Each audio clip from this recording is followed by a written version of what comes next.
This day went by so fast. And they always do when we're being filled up with this beautiful energy. So as a completion of the circle for today,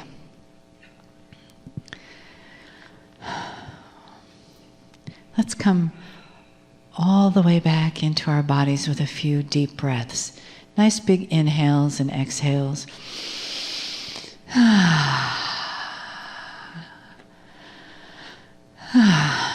And if you take a few deep breaths, it'll also help you stay awake during the channel. And also, I invite you to turn your palms up on your lap and just feel the energy that starts to come into them as it comes in through the love channel of your heart, through your crown chakra, your spiritual channel.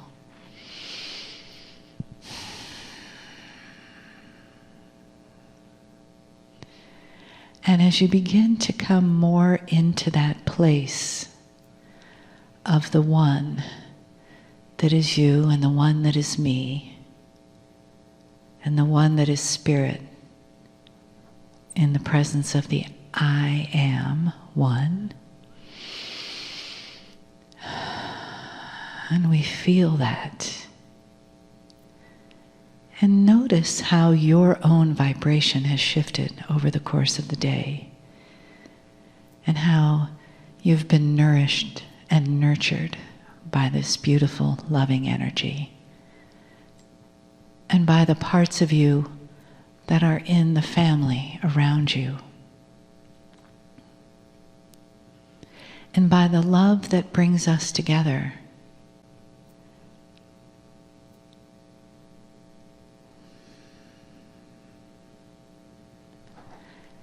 And let your hearts be open. The invitation is there is still something to hear, to learn, to bring into the center of your being and resonate with, to be filled with.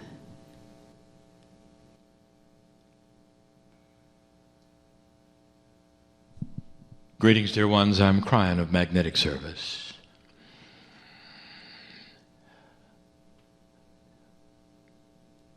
There was a time in the channeling process where my partner was not involved to the degree he is now. The new phrase we use is he steps aside, he's still here. It is not a takeover. And for those who would hear this and think it was odd and mysterious and spooky, I would like to give you the information that the indigenous of the planet understood this and did it. There were names for it, ceremonies for it. And it wasn't until you got modern that those things went away. This process is natural. And what you see here is my partner stepping aside so I can deliver a message that is going to go to many. But the process is designed for one, you. The process is designed so that you could open up and communicate to that entity which is your higher self, and we're going to talk about that in a moment, and that would be channeling at its highest level. There'll come a time when this isn't needed anymore. Things change. Humanity changes. And the evolvement of the human spirit will eventually come to a place where humanity will be given messages because their pineal is open for them. And they won't have odd names, and they won't have entities you don't recognize or magnetic masters. They'll be you with you. And it'll feel like this does, and that is to say, messages from home. Benevolent, beautiful messages from home. I know who's here, and what I'm going to give next is fun for me. These channelings are not endurance events. I will give the information that I wish to give and back away. There have been many messages in the past about what I'm going to talk about, but never consolidated in this way. The demystification of esoteric belief and New Age is at hand, so it makes some more common sense. And the things that I'm going to tell you now, you may disagree with because you've been trained otherwise, or perhaps the tradition is different than what I'm going to tell you. So if it is different, I wish for you to at least weigh them and not judge them. And weigh them with your intuition. Could it be so? Is it right? It may be different than you think. You fight a tradition of hand-me-down information from one person to another, and one will enhance it, make it different, and it'll stick. And then a generation will say the same thing, and that'll change a little, and that'll stick. And then sometimes you end up with misinformation about beautiful things. So let's talk about those beautiful things. Humans. Dear ones, I've never been a human. You have no idea the awe that I hold for you. The soup of God is compartmentalized to some degree when it comes to service. It has to be. Not as you would think, but the pieces and the parts that become human on various planets through billions of years are a select group, and that's what you do. We're going to talk about souls, higher self. We're going to talk about angels and guides. That's all we're going to talk about. But even before I begin, I want you to see the lineage of your service. It did not start here. This has been going on a very long time. Our last messages talked about it. This planet, as you see it now, as you work the puzzle here, old soul, is one of many that you have worked the puzzle upon. And in your Akash, some of you carry that which you've done before on other planets, seemingly very similar, and it would be, and it is. You were human on all of them. And here you are yet again. I've never participated in any. I'm what you call a helper. And today I'm Cryon, and another planet I'll be something else. And I'll always be with you. And you have seen me before. Some of you heard the voice of my partner or read the words, and there was something that rang with truth beyond that which you've experienced in this life. You recognized me. And it wasn't from this planet, dear one, because you've been through this before, and you knew I was all right, and you knew I love you. And you know my hand was out as that from Spirit, giving you information that would do only benevolent things in your life, and you could trust it. Because I would never give you information that would hurt your heart or take you in the wrong direction, planet after planet. Now that is an Akashic remembrance that the old souls in this room, some of you, have. Some of you listening to this channel will now have it explained why when you opened the book and read the words, something jumped out at the page and you felt it in your heart and you said, I remember this. And some of you wept, not with the information, but the perception of remembering. And it wasn't here. Because you've done this before. You've done this before. Corporally, very similar. feels very much like before. Old souls in this room have spent lifetime after lifetime on this planet, and you're used to it. But there was another planet before this, and before that, and before that.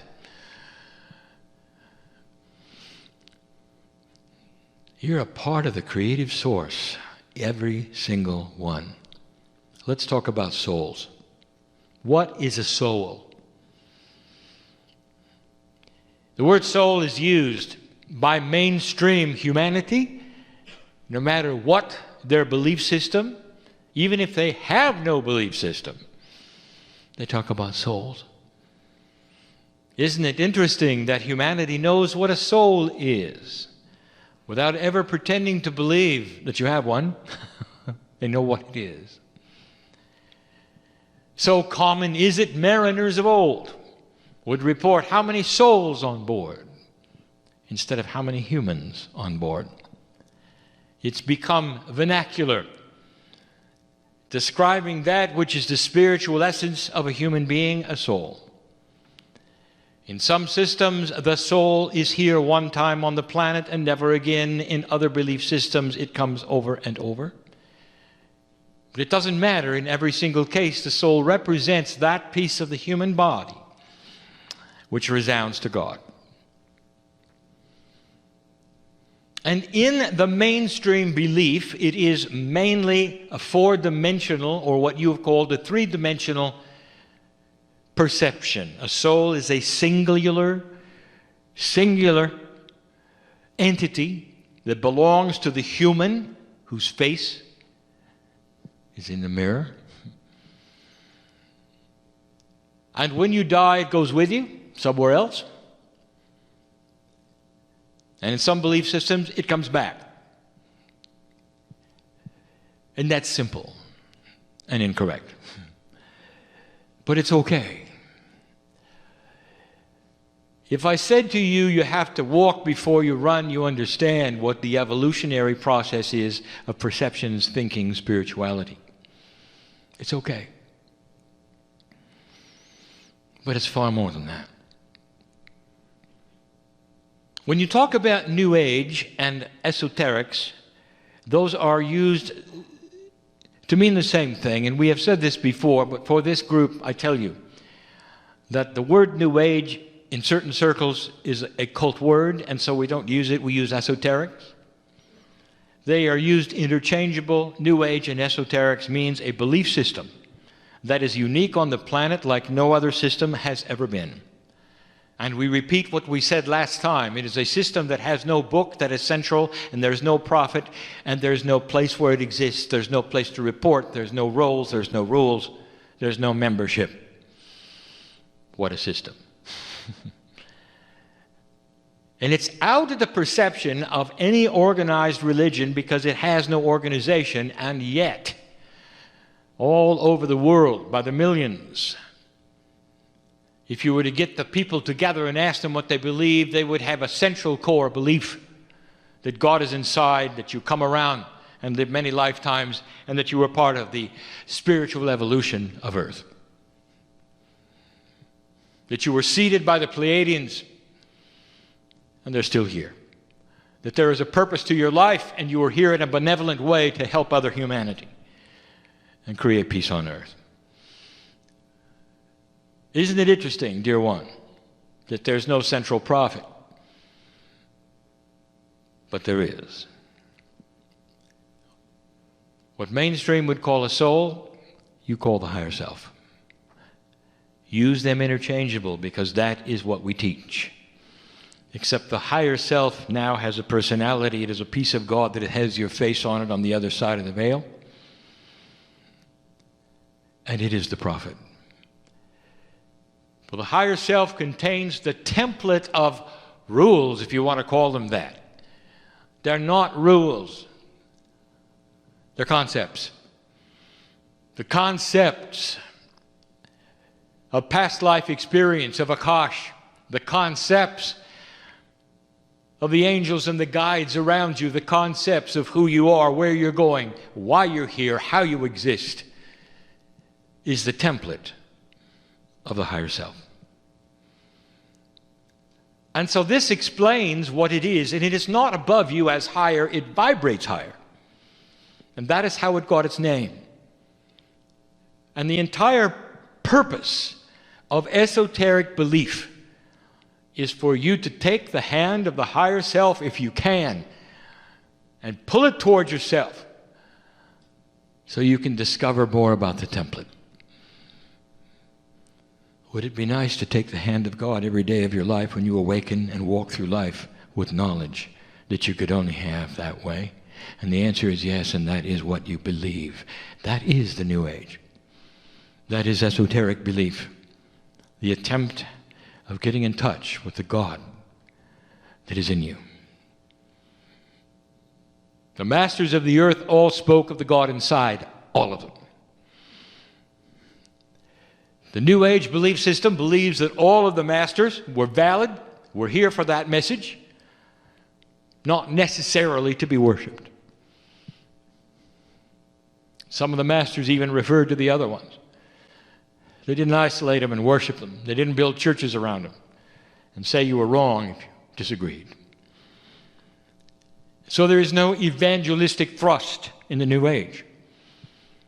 None. And if you find somebody who's trying to, they're not New Age. They have something of their own they've decided to put in a box and enlist your membership. They're not the esoterics that we are speaking of. No evangelistic thrust. There is only that which you perceive to be your energy on the planet. Getting in touch with your higher self to balance you to help everyone here. And the higher self is the key. The higher self has no gender. Your corporeal body does. We have given you some of the attributes of the system of how you come and go. The honoring of gender. So it feels good to you to be one or the other for a long term and then switch later. All of these things to make you comfortable. All of these things in a benevolent system that loves you. That sees you as you would see your children. That is because when you come to this planet, you disengage from us. That's the free will. You are specialists in this. Oh, I can't imagine it. I would weep as a piece of God to think that I would be separated from myself and I wouldn't know who I was, and to walk around on a strange planet and have to reconnect. Oh my God. And you do it so freely and so easily and for so long.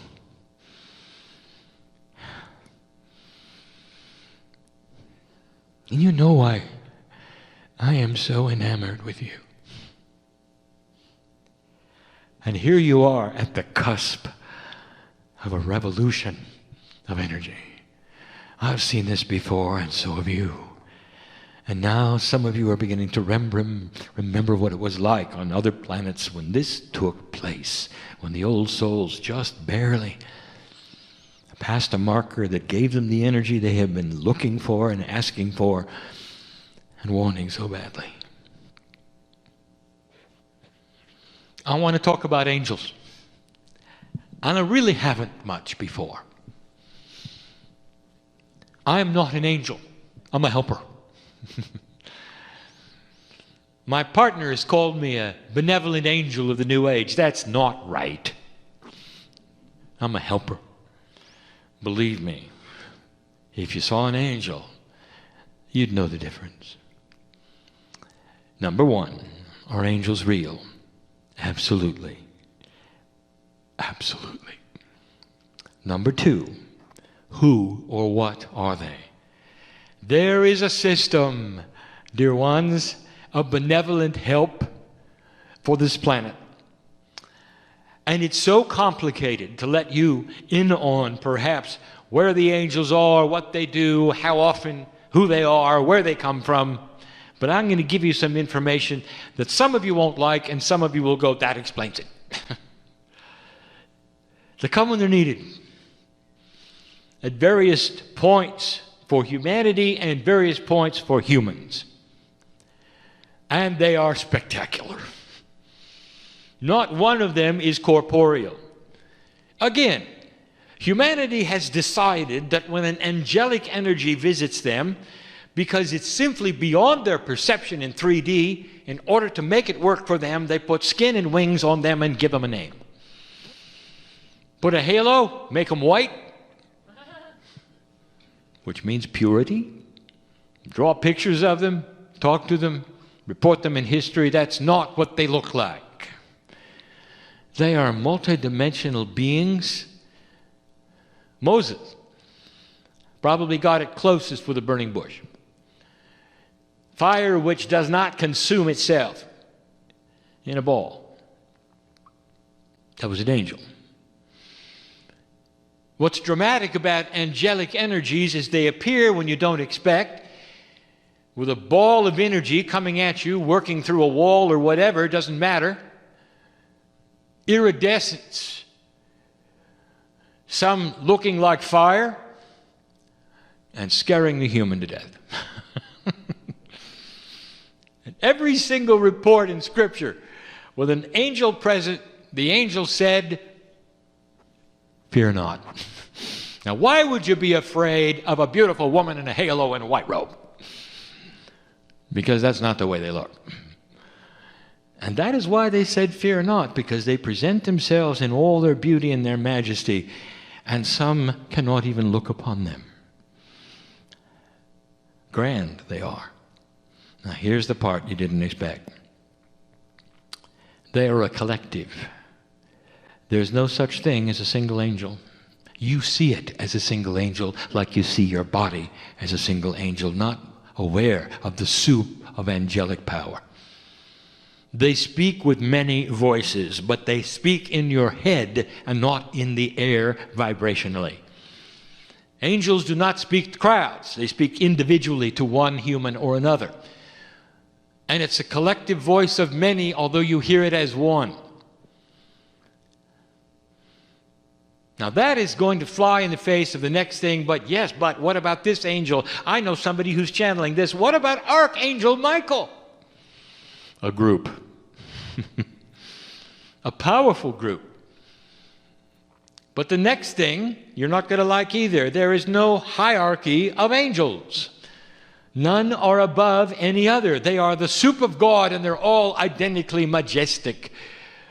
And they're here on purpose, and they give messages when they should to help accelerate the benevolence and love of God in humanity. Giving messages that need to be given. Helping those who are in the hospital, who are on the edge of life and about to give up, when they'll appear and hold your hand and say, don't do it, because we need you. Or those who are passing over seemingly and will have a near-death experience, and they'll meet one of these majestic creatures who will take them by the hand and bring them back to the bed, and they'll awaken and they'll never forget it. That's what an angel does. Archangel Michael is a group. And it's not a hierarchical angel. It just looks that way because the messages are delivered in a specific area of importance to the planet. Probably the most quoted angel. Is that what you think is Archangel Michael? The highest of the high. It is not. And Archangel Michael will tell you, I am one of many. All majestic, all with the love of God, all beautiful, all benevolent, all for your service. But human beings want a hierarchy. This one's important, this one is not as important, this one you can throw away. And you have. After all, what did you do with the mythology of Lucifer? Here was an angel that he didn't like what was going on, so he left. Which is really ridiculous. Nobody leaves the soup of God. The soup, which is the energy of spirit, is finite. It's always the same quantity, if you want to say that. There is no quantity in a quantum soup. There is only a quantification of the kinds of energy, and it stays together. It stays together like a mist that never moves out of a containment. You can't take part of it away or it wouldn't exist. And to think that one of them left and decided to go to hell is really funny. That's the truth about angels. They really all are one. What do you think of that? There are many names you give them because you feel the perception of their message and you compartmentalize them for the importance you think they carry.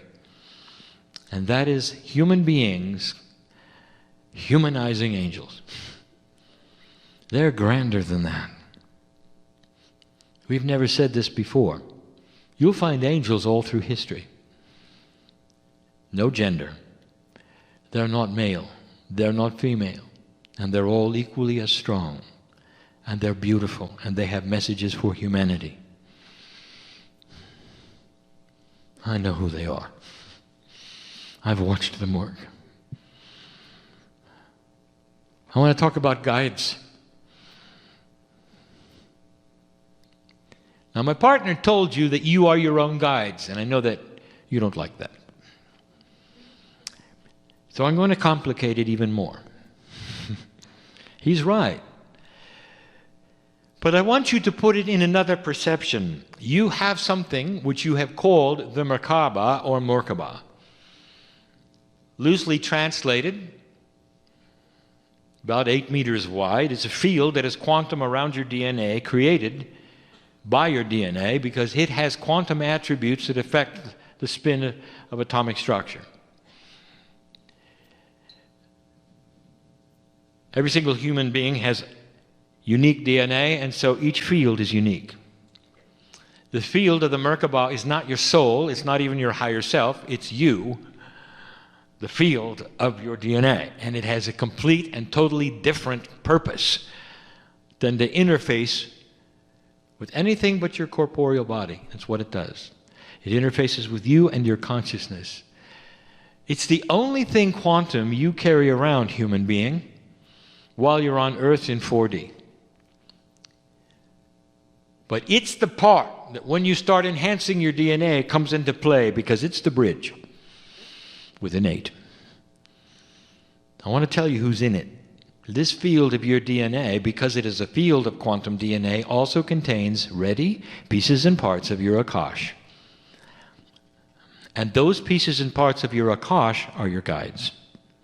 It's you with you, but it might be a past you with you, and so it has another face. Are you understanding this? Now there's more. Here is a system of benevolence that is so beautiful, and some of you are seeing this and you know all about it, and I'm telling you now and validating what you know, and we've given you this information before, but listen up. The Akashic family that you come in with, which you call your corporeal mother and father, sister and brother, or what you would loosely call the family or loved ones, are all part of your Akash in some way, even in remembrance.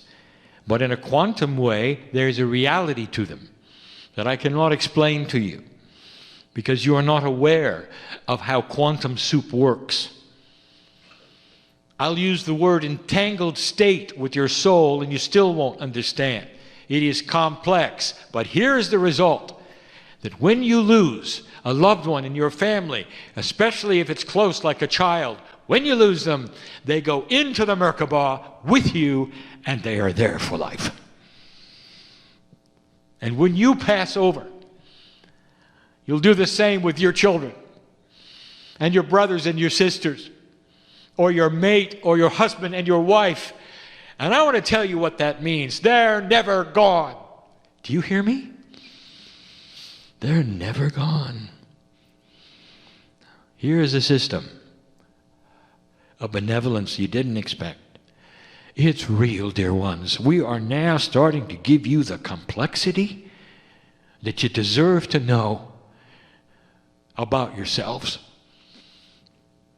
And all of this, every single part, is a benevolent design to keep you peaceful and loved in the eyes of God. I'm going to close with that.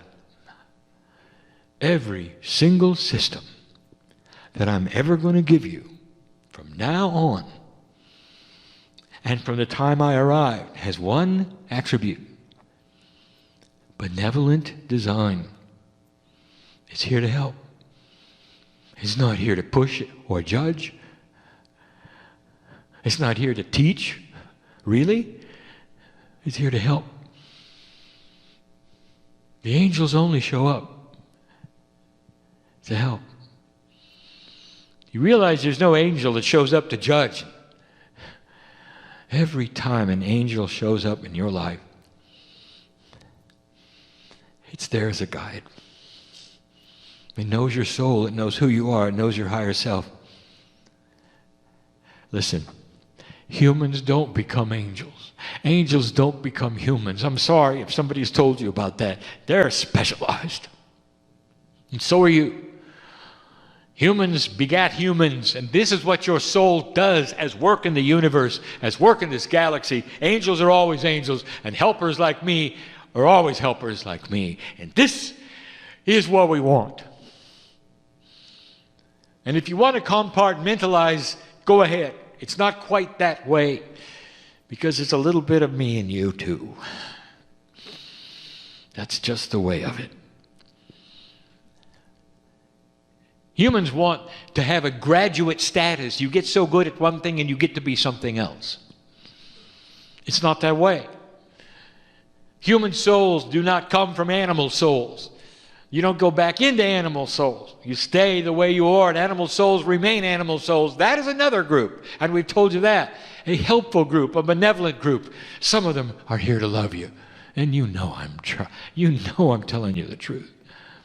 You look in the eyes of these animals. Some of them will look at you and say, "I've been with you before." And when I'm gone, look around, because I'll be here just waiting to come back. That is a system of benevolence. Did you notice? There's something going on that you should know. The system of the universe is biased in benevolent love. And if you're an atheist or an agnostic, you can ignore it if you wish to, and you can go in the room and shut the door, and you can sing loud so we can't get through, but I'll tell you, we're there to love you anyway. And we're going to walk out the door with you anyway. So that if you ever decide to look, we'll be there. We're not going to leave just because you don't believe in us.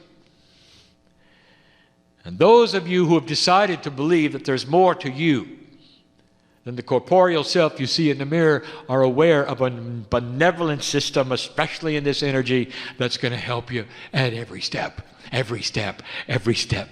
That's the promise. And if it doesn't look like it, that's just because you get from A to B and sometimes you go through Z. And that's just the way it is. And that's called evolutionary learning. And it's benevolent too. That's our message. Could it be any clearer? Things are not always as they seem, and these systems that you have heard about, we are now demystifying so that you'll understand the truth, the simplicity, the beauty, and the benevolence of something that is built for you, dear human being, because you, like me, are from another place. And when you're not here, and those brief times when you're with us, we have a party you won't believe. And there's light all around us, and we sing in light the pineal tones that we know so well without even a pineal around to receive them. Hard to imagine. We celebrate you home, and it's hidden from you. You don't know about it until you take your last breath, and then you remember, and then there is release. Believe me, it is the way of it. It is the love of God. And so it is.